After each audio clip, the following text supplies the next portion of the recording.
حدیث میں آتا ہے، ابن ماجہ شریف کی روایت ہے کہ بہت سے روزے دار ہیں کہ ان کا روزہ اللہ کے یہاں بھوک سے زیادہ نہیں ہے. رب صائم ليس له من صيامه الا الجوع رب قائم ليس له من قيامه الا السهر. صحیح روایت ہے کہ بہت سے روزے دار کہ ان کا روزہ سوائے بھوک کے اور کچھ نہیں ہے، اور بہت سے راتوں کو جاگنے والے کہ ان کا جاگنا کہ ان کی عبادت سوائے جاگنے کے کچھ نہیں ہے. کہ ان کا جاگنا عبادت نہیں ہے، بلکہ ان کی رات بھر کی عبادت سوائے جاگنے کے کچھ نہیں ہے. اس طرح فرق کیا ہے مشقت میں اور عبادت میں، اور فاقے میں اور روزے میں. جی ہاں، اور رات کے جاگنے میں اور عبادت میں فرق کیا ہے. کہ کیسے فرق کیا؟ کہ فرق کیا ہے ایمان سے. سنو، روزے کا ظاہر ہے کہ روزے کا ظاہر جو ہے وہ مشقت ہے. کہ کھانے پینے سے تو وہ شخص بھی باز رہ سکتا ہے جس کو ڈاکٹر یہ کہہ دیں کہ آپ کو اتنا وقت تک کچھ نہیں دینا.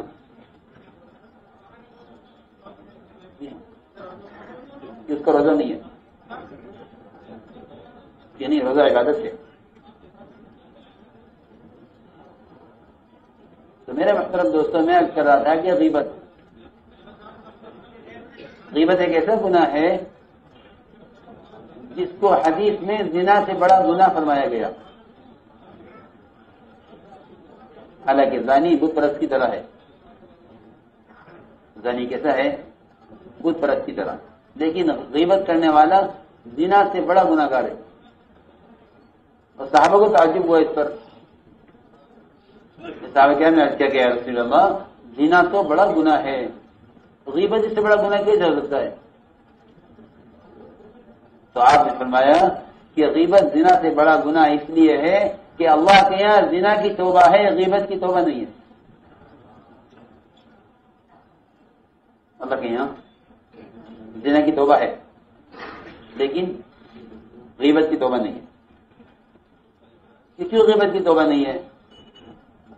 کہ غیبت کی توبہ اس لیے نہیں ہے کہ غیبت کرنے والے سے متعلق ہے کہ جس کی غیبت کی ہے اس سے معافی مانگو. اس کی توبہ اللہ کی نہیں ہے. یہ ہے ایمان، کہ ایمان کے ساتھ عبادت. تو آپ کی مجلس میں جس سے غیبت ہوئی، آپ نے فرمایا کہ تم قرآن پر ایمان نہیں لائے. ما آمن بالقرآن من استحل محارمہ، کہ ایمان نہیں لایا وہ شخص قرآن پر جو اس کے حرام کو حلال سمجھے. جی ہاں، اس لیے حضرت صلی اللہ علیہ وسلم نے اپنے سارے مدینے والوں کو حکم دیا روزہ رکھنے کا، کہ سب روزہ رکھیں اور کوئی میری اجازت کے بغیر افطار نہ کرے. اجازت کے بغیر افطار نہ کرے. چنانچہ ایک آدمی آتا، آپ کے سامنے اجازت لیتا ہے، آپ اس کی اجازت دیتے، وہ افطار کرتا. دو لڑکیوں نے یہ کہلوایا کہ یا رسول اللہ، ہمیں آپ کے پاس آتے ہوئے شرم آتی ہے، ہمیں آپ اجازت دیجیے کہ ہم یہاں افطار کر لیں. آپ فرمایا کہ نہیں، ان کو میرے پاس لے کر آؤ، ان کو میرے پاس لے کر آؤ. پھر آدمی آیا کہ نہیں یا رسول اللہ، صبح سے شام ہو گئی ان کو روزہ رکھے ہوئے، آپ ان کی اجازت دیجیے کہ وہ افطار کر لیں. فرمایا کہ نہیں، ان کو یہاں لے کر آؤ. چنانچہ انہیں زبردستی لایا گیا. روایت میں پھر آپ نے پیالہ منگوایا ہے، فرمایا کہ اس پیالے میں قے کرو. تو وہ پیالہ کچے گوشت سے بھر گیا، تازہ گوشت. کچے گوشت انسان نہیں کھا سکتا، لیکن پیالے میں کچا گوشت قے میں نکلا. دوسری سے کہا کہ تو بھی قے کر، اس نے بھی قے کی، تو پورا پیالہ کچے گوشت سے بھر گیا، تازہ گوشت کچا۔ حالانکہ یہ بات تصور بھی نہیں آ سکتی کہ ان بچیوں نے تازہ گوشت کھایا ہو، کہ تازہ گوشت تو کچا گوشت جانور کھا سکتا ہے، انسان نہیں کھا سکتا۔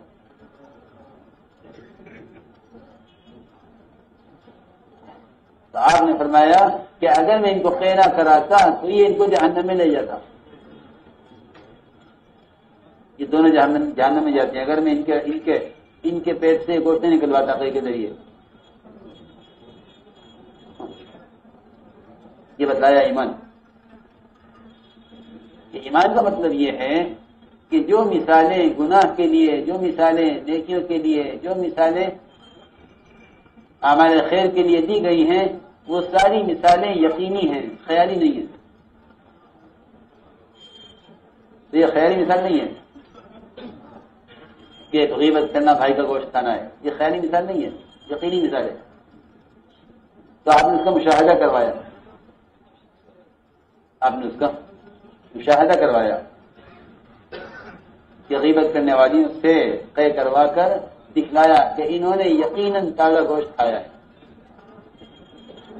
انہوں نے صبح سحری کی ہے حلال چیز کے ساتھ، اور پھر بیٹھ کر آپس میں دونوں نے غیبتیں کی ہیں،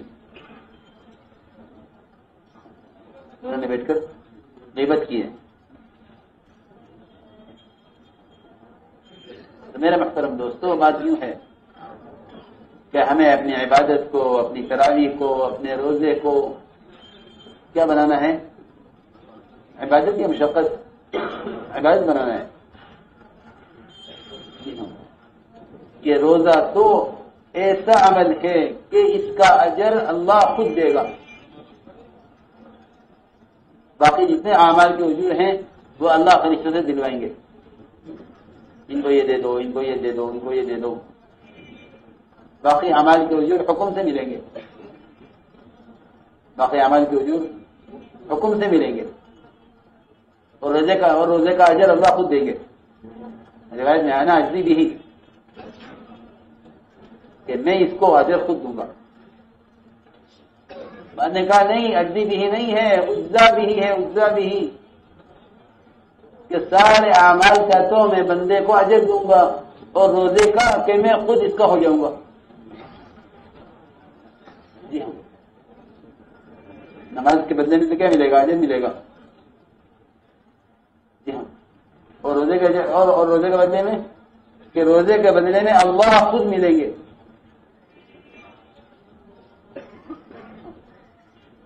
ایک بادشاہ نے اپنا خزانہ کھولا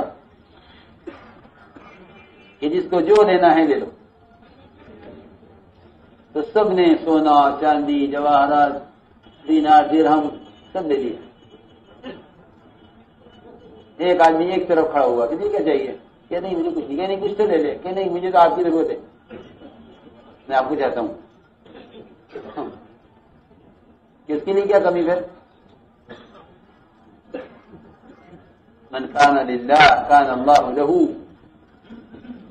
کہ جو اللہ کا ہو جاوے کہ اللہ اس کا ہو جاوے۔ تو بات دوستوں بزرگوں یوں ہے، ورنہ ساری عبادتیں اب عادت بن گئی ہیں۔ کیا بن گئی ہیں؟ عادت، کہ روزہ کی عادت ہے، تراویح کی اس کی عادت ہے۔ تو عادت جو ہے غفلت پیدا کرتی ہے، اور عبادت ذاکر بناتی ہے، عبادت ذاکر بناتی ہے اور عادت غافل بنا دیتی ہے۔ یہ عبادت ذاکر بناوے اور عادت کہ عادت تو غفلت پیدا کرتی ہے، کہ یہ روزہ رکھ رہا ہے بطور عادت کے، یہ نماز پڑھ رہا ہے بطور عادت کے۔ اس لیے میرے محترم دوستوں، ہمیں اس روزے کو ایمان پر لانا ہے، روزے کو ایمان پر لانا ہے۔ یہ سب سے زیادہ اس بات کی فکر کیجو کہ صرف کھانے پینے سے باز رہنا روزہ نہیں ہے، یہ تو روزے کا ظاہر ہے، کہ باطن کیا ہے اس کا؟ کہ اس کا باطن یہ ہے کہ جس سے ایک شخص نے نماز کی نیت باندھ دی، نماز کی نیت باندھ دی کہ اب سلام پھرنے تک کچھ نہیں کر سکتا، کہ ہر عمل کا ایک ابتدا ہے، ایک اس کا منتہا ہے، کہ جس طرح نماز کی ابتدا اور اس کا منتہا ہے، کہ اس طرح روزے کی ابتدا اور اس کا منتہا ہے، روزے کی ایک ابتدا ہے، اس کا منتہا ہے، کہ اپنے عمل کو سنوارو شروع سے آخر تک، اتم الصیام الی اللیل، کہ اپنے روزے کو پورا کرو۔ پورا کرنے کا مطلب ہے کہ کھانے پینے سے باز رہنا، یہ روزے کا ظاہر ہے، کہ روزے کا باطن سوچو کیا ہے۔ تو لوگ روزے کے ساتھ غیبت بھی کرنے، حالانکہ غیبت کرنا کہ یقینی بات ہے کہ یہ اپنے بھائی کا گوشت کھانا ہے۔ پوچھو گا مفتی صاحب سے کہ میں ایک بوٹی کھا سکتا ہوں گوشت کی کہ نہیں کھا سکتے، روزہ ٹوٹ جائے گا؟ کہ آدھی بوٹی کیا روزہ ٹوٹ جائے گا؟ ہاں، لیکن مجھے حیرت ہے کہ لوگ غیبت کر لیتے ہیں۔ دنیا میں شاید